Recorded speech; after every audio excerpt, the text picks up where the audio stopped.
Hello guys, welcome back to my YouTube channel. Today's video may panibagong trabaho na naman po akong ibabahagi sa inyo at kung bago ka lang sa aking channel, please subscribe at click mo na rin yung notification bell para updated ka sa mga bagong video na i-upload ko. Ayun na nga guys, nakikita nyo ba yung nasa likod ko?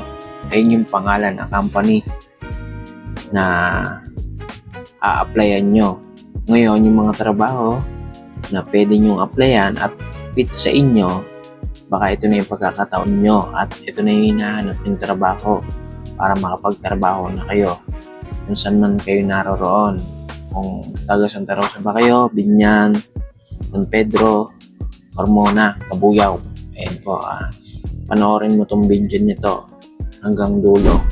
Ito nga pala yung QR code ng company. Mag-scan lang kayo dito, mapupunta kayo sa Google Form, ipilapan nyo lang yung mga kailangan ng company. Ito nga pala yung mga job position na pwede nyo applyan. Production supervisor, ito yung mga requirements na kailangan nyo kumpletuhin. Pangalawa, quality assurance supervisor, ito ang mga requirements na pwede nyong basahin at ito yung mga qualification na hinahanap nila.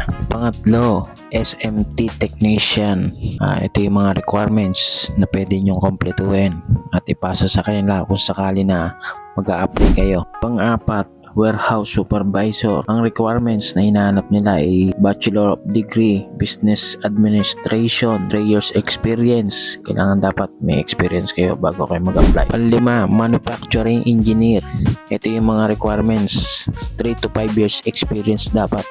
Yan, i-push nyo na lang para makita nyo. Pang-anim, EHS Officer, Safety Officer 3, willing to work on site in Santa Rosa, Laguna.